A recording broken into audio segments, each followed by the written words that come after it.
Então, vamos dar início à aula de hoje. Eu gostaria de agradecer à professora doutora Camila. A Camila é médica nutróloga, ela fez residência conosco aqui na nutrologia. É um prazer muito grande tê-la agora como professora, né?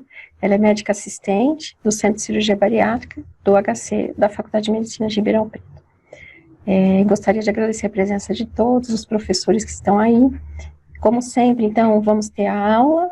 Enquanto tem aula, eu vou pedir que todo mundo desligue as câmeras e mute os microfones, e depois a gente abre para a discussão. Ok? Muito obrigada, Camila. Obrigada, boa noite a todos. É um prazer estar podendo participar aqui, Vivian. E vamos começar. Então, eu vou apresentar um caso clínico para a gente discutir um pouco depois.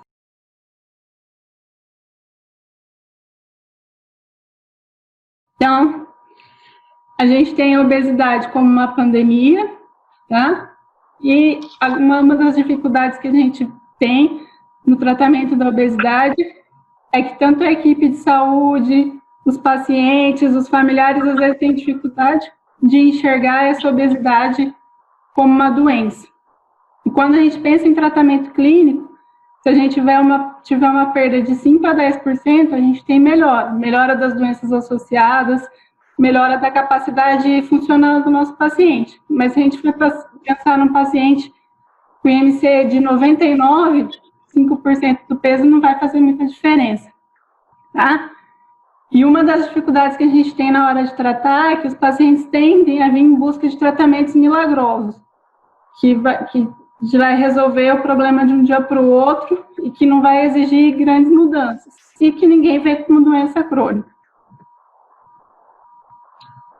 O grande problema é que a comida, a gente tem uma oferta ilimitada, tá? E em várias fases da vida, vários momentos nossos envolve comida, então não é tão simples tratar a obesidade. Desde do bebê, quando ele chora, que a mãe acha que está com fome, e a primeira ato é oferecer comida, a criança começa a crescer. Ela vai passear, ela vê o lanchinho que vai vir o brinquedinho, o prêmio junto. Geralmente esse lanche vai ser hipercalórico, e comemoração envolve comida. Às vezes, momento triste da nossa vida, a gente acaba descontando na comida, e esses hábitos errados não é tão fácil mudar. O balão é uma opção de tratamento disponível que a gente tem para tratar a obesidade. Se a gente pensar em IMC acima de 30, a gente já pode indicar o balão. E com emagrecimento, a gente vai ter melhora da qualidade de vida, melhora da saúde, controle de algumas doenças. E o Brasil, a gente tem um grande número de pacientes que colocam balão, tá? O balão, ele é colocado por via endoscópica, ele entra por via endoscópica, o balão vazio, e aí ele é preenchido com um líquido de soro e com corante, usa o uso de metileno. A finalidade desse corante é porque se tiver algum vazamento no balão, fica mais fácil de detectar. E ele vai ficar de 6 meses, e alguns balões mais recentes pode ficar 1 ano. E esses últimos balões, às vezes você tem um acesso endoscópico que você pode até preencher um pouquinho mais o volume dele depois de um tempo. Geralmente, quem vai para balão já tem outras tentativas de tratamento de obesidade sem sucesso, não vai ser a primeira, e às vezes já está em busca de mais um tratamento aí milagroso, esperando ter alguma coisa para que vai tratar. Ele é um tratamento reconhecido pelo Conselho Federal, mas é um tratamento que o SUS não tem disponível, ele não paga balão para a gente passar de rotina nos pacientes. No HC, a gente acaba conseguindo, para alguns casos especiais, a gente faz relatório explicando por que a gente quer o balão, para que o hospital compre. Então a gente não tem disponível para todo mundo, tá? A cirurgia bariátrica é paga pelo SUS, o balão não. E o que a gente acaba indicando lá no HC para os nossos pacientes, geralmente são superobesos, tá? Pensando no preparo para a cirurgia, ajudar o paciente a perder peso antes e diminuir o risco cirúrgico na hora que ele for operar. E algumas condições especiais. Por exemplo, a gente tinha uma paciente que precisava de uma cirurgia cardíaca, de troca de válvula, e ela não tinha condição de ser submetida à cirurgia, muito menos a uma cirurgia bariátrica. Então, foi optado por balão para ela perder peso e poder fazer a cirurgia cardíaca. A gente já teve um paciente que precisava de radioterapia e não cabia na máquina, e que se ela não perdesse peso rápido, a gente podia perder o tempo de tratamento. Então, a gente optou por balão e conseguiu que o hospital comprasse esse balão. Um outro paciente que precisava de transplante renal e que precisava diminuir IMC para esse transplante, que também não podia ser submetido à cirurgia bariátrica, e a gente optou pelo balão.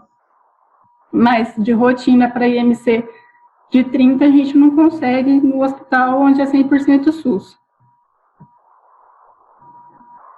E como que o balão vai funcionar? Ele promove uma saciedade precoce, ele ocupa um grande espaço no estômago e vai dar uma saciedade extrema. E ele é considerado um procedimento restritivo, tá? Ele é menos invasivo que uma cirurgia, é feito por endoscopia, geralmente não precisa de anestesia geral, faz só com a sedação, então ele é menos agressivo. E a gente espera uma perda média de peso em torno de 15%, com balão, mas que isso vai variar de caso a caso. O caso nosso, da superobesa, perdeu 27%. E aí, alguns desafios que a gente vê no balão, no nosso paciente com balão, primeiro, a obesidade como doença crônica, só que o balão é um tratamento provisório. O paciente vai ficar 6 meses, no máximo 1 ano, e depois ele vai precisar continuar o tratamento, senão tem risco de reganhar tudo de novo. Tá? E a gente tem que trabalhar isso desde o começo. Que vai exigir mudança de hábito, não é o tratamento milagroso que o paciente vai colocar, vai emagrecer e nunca mais vai engordar. Se não tiver nenhuma mudança nesses meses que o paciente está com balão e no depois, ele não vai ter sucesso. E a gente tem que sempre, na hora de acompanhar esse doente, levar em consideração os gostos, os costumes, as aversões, para fazer aí um programa da alimentação e ajudar esse paciente. E ele tem que inserir na vida dele atividade física que vai ajudar na manutenção do peso depois. Como que a gente faz a avaliação inicial de um paciente que vai para balão? Primeiro, a gente tem que ver as condições gerais de saúde, o que ele tem de comorbidade, o que está controlado, a história da obesidade, o que ele já fez de tratamento e as expectativas que ele tem com esse balão. Ele tem que ser informado que o que espera é que ele vai perder em torno de 15%. Então, o paciente com IMC de 50 dificilmente vai chegar no IMC normal só com balão. Ele tem que saber que se ele não mudar, depois ele vai reganhar. A perda de peso grande no balão é principalmente nos 2, 3 primeiros meses. Os últimos meses, às vezes, ele mais mantém, e que se não mudar na hora que tira, tem risco de reganhar tudo de novo, tá? E exames gerais. E é muito importante a avaliação psicológica. No nosso serviço, a gente faz a avaliação, a mesma avaliação que o paciente vai ser submetido à cirurgia bariátrica, ele faz antes do balão. E aí, tudo que detectar de comorbidade psicológica, ele já tem que estar em tratamento, que vai ajudar na manutenção depois. E aí, como que funciona a parte da terapia nutrológica? Bom, a importância da dieta. Pré-balão, a gente já faz um preparo. 1 a 3 dias antes, esse paciente já entra em dieta líquida, tá? Para fazer preparo mesmo do estômago, ajudar no esvaziamento, e ele se preparar. E a gente conscientizar que ele não precisa fazer um dia antes, ir na churrascaria para fazer a despedida, porque ele nunca mais vai comer na vida, igual é comum a gente ver nos pacientes, principalmente os que vão para a cirurgia bariátrica. E aí a gente vai começar uma dieta líquida na primeira semana e vai transicionando essa dieta gradualmente, dependendo da adaptação do paciente. No nosso caso, ela teve que ficar o primeiro mês inteiro, ela teve várias internações porque vomitava muito. Então, ela não estava bem adaptada à dieta. Não adianta a gente querer progredir rapidinho. Tem paciente que 2, 3 dias está muito bem, já não está mais vomitando, que já dá para progredir. Mas, às vezes, na primeira semana, ou até nos primeiros 15 dias, a gente mantém dieta líquida e vai transicionando para consistência pastosa até chegar na geral, que é o que ele vai manter depois o resto. tá? E tudo isso a gente tem que avaliar de perto o paciente para ver como que está a adaptação dele, para ver a hora de progredir ou não. Ele fica, depois que ele passa o balão, com protetor gástrico e medicação antiemética de horário, tá? E vai diminuir isso só a hora que os vômitos começarem a regredir. O ideal, né, desde quando começou a avaliar esse paciente, ou da semana anterior, ele já começar a ter um programa de alimentação saudável, não é porque ele vai passar um balão que ele vai ficar comendo tudo que ele quer para deixar para mudar só a hora que passar o balão, tá? E a dieta vai ser sempre uma dieta bem fracionada, como o balão está ocupando lá um grande volume, ele não vai conseguir comer grandes porções, e a gente tem que fracionar para conseguir uma boa ingestão de nutrientes, tá? Então, tem paciente que 1 a 3 dias está muito bem, dá para progredir, tem paciente que não. A dieta líquida, à base de suco natural, sopa batida, leite e iogurte. A gente faz uma dieta bem semelhante à da que a gente faz no pós-operatório de bariátrica, tá?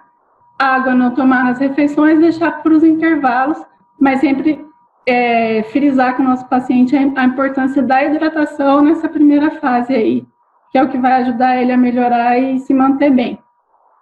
Essa dieta líquida que faz antes já ajuda no preparo da endoscopia, para a passagem do balão, e já ajuda no aprendizado do paciente.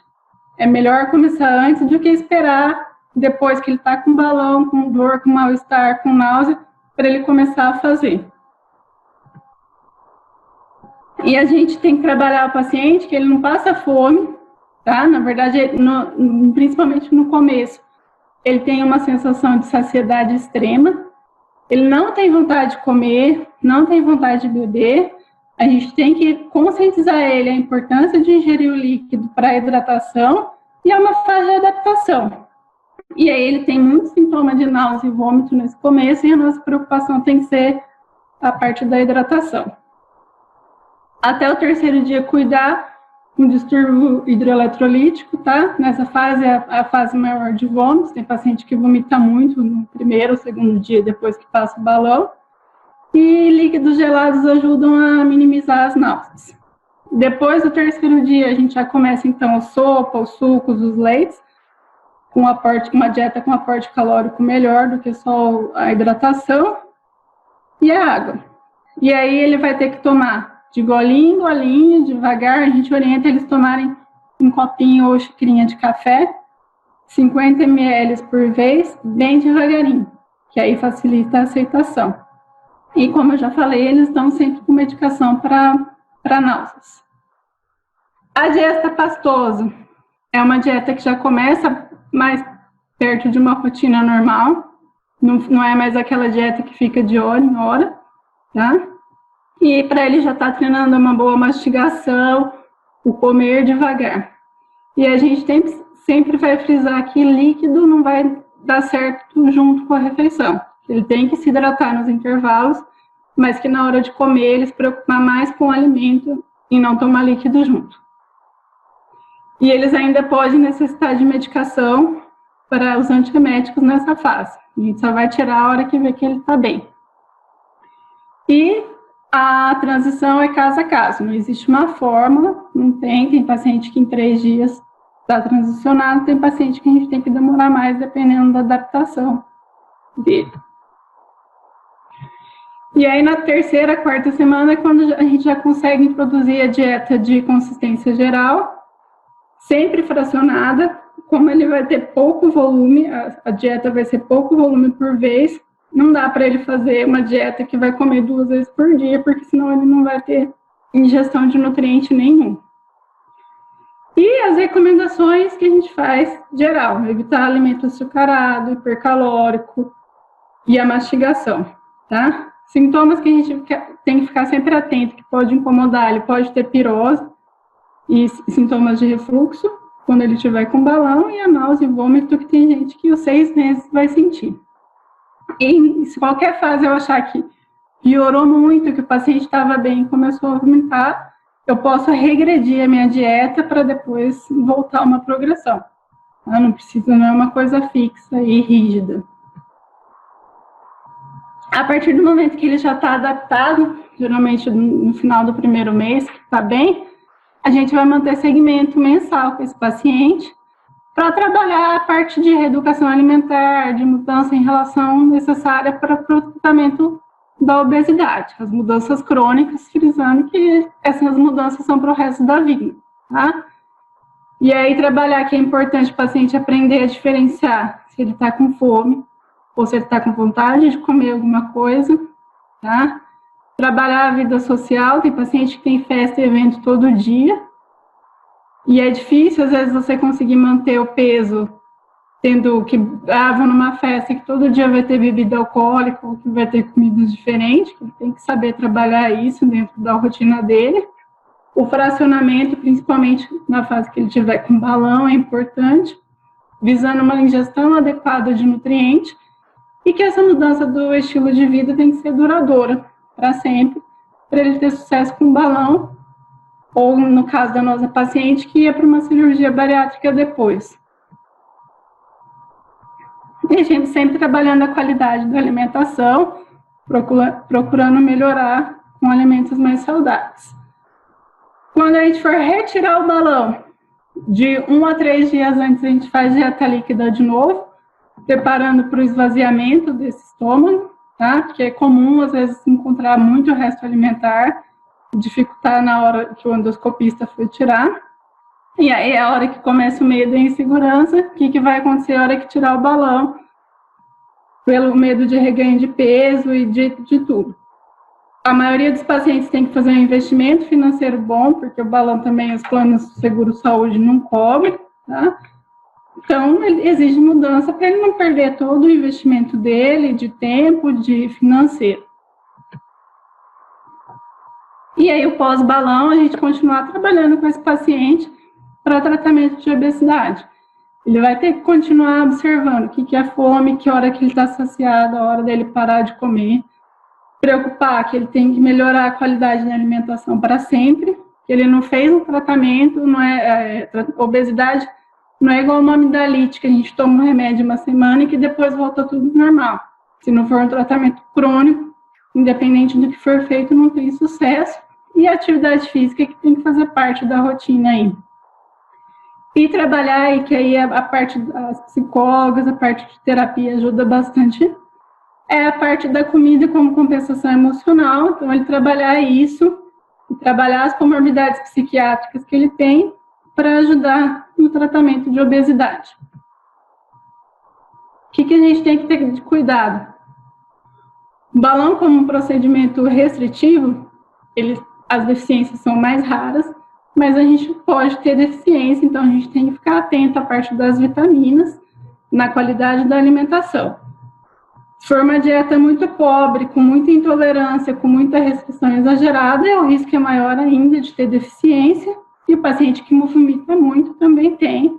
Nosso caso, que ela passou os 6 meses, ela direto tinha episódios de vômito, teve várias internações por distúrbio hidroeletrolítico. E aí, a primeira deficiência que a gente tem que ficar atento no balão é a deficiência de B1, que é uma da tiamina, que ela se manifesta agudamente. Em 2 a 3 semanas com paciente com vômito persistente, eu já posso ter essa deficiência. Então, às vezes, eu vejo que o paciente é um paciente que está vomitando bastante, eu já entro com reposição precoce. Tá? E quando a dieta que a gente orienta, tanto no balão quanto na cirurgia bariátrica, ela tem uma quantidade de tiamina menor do que é recomendado. Então, a gente precisa suplementar. Se o paciente está seguindo, é bem aderente, ele não vai conseguir ingerir o suficiente, ele vai precisar de suplementação. Outra deficiência que a gente tem a ficar atento é do ferro, principalmente nas mulheres que menstruam, que perdem ferro todo mês, tá? A dieta que a gente orienta também é deficiente em ferro, tanto a líquida como a geral. Então, o paciente que está aderindo, ele precisa de suplementação de ferro. E a carne, ele vai ter uma ingestão diminuída, ele é mais difícil, ele tem que mastigar bem. então é mais fácil do paciente não conseguir comer carne direito, tá? E ele, os 6 meses que ele vai estar com o balão, ele vai usar protetor gástrico, inibidor de bomba, alterando o pH, alterando aí a digestão e a absorção dos nutrientes do ferro da carne. Então, a gente faz administração oral mesmo, não tem necessidade de ser uma administração intravenosa. Vê algum suplemento que o paciente tenha maior tolerância, porque os suplementos de ferro é comum dar intolerância gástrica. E se o paciente tolerar gotas, a absorção é melhor. Cálcio, outra coisa que a gente tem que ficar atento na dieta, a gente não, principalmente se for mulher em idade de mais risco, e um risco de osteoporose grande aí, ela não consegue a ingestão de cálcio recomendada diária e vai precisar de suplementação à parte. E os eletrólitos, principalmente quando o paciente tem vômito, na fase que ele está vomitando, a gente tem que fazer a monitorização desse nosso paciente. Dieta líquida, que a gente orienta para os nossos pacientes, em torno de 1.300, 1.400 calorias, e a gente faz suplementação de proteína. Com a suplementação, a gente consegue 64 gramas, no que é orientado. Como o nosso paciente é SUS, e às vezes tem uma condição socioeconômica ruim, a nossa suplementação, muitas vezes ele não consegue comprar um suplemento proteico, e a gente acaba fazendo com leite em pó, acrescido no leite, no iogurte e nas bebidas líquidas. A dieta pastosa, em torno de 1.100 calorias, 60 gramas de proteína e a geral, 1.200. Fibra é outra coisa que a gente tem que ficar atento, porque o nosso paciente vai ter uma ingestão deficiente. O cálculo da nossa dieta padrão, todas as dietas dão uma quantidade bem abaixo do que é recomendado, na verdade, menos que a metade do que é recomendado da ingestão diária de fibra. E como que a gente vai monitorizar esse paciente? A gente vai avaliar o paciente antes de passar o balão, a gente pede os exames gerais e pede estudo do ferro, as vitaminas, para avaliar como está a condição dele pré-balão.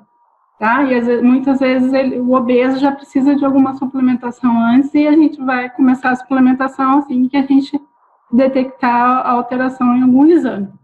E aí, estando com o balão, a gente faz uma reavaliação no meio, em 3 meses, e em 6, se for do balão de 1 ano, a gente faz uma na hora que tiver para retirar o balão, tá?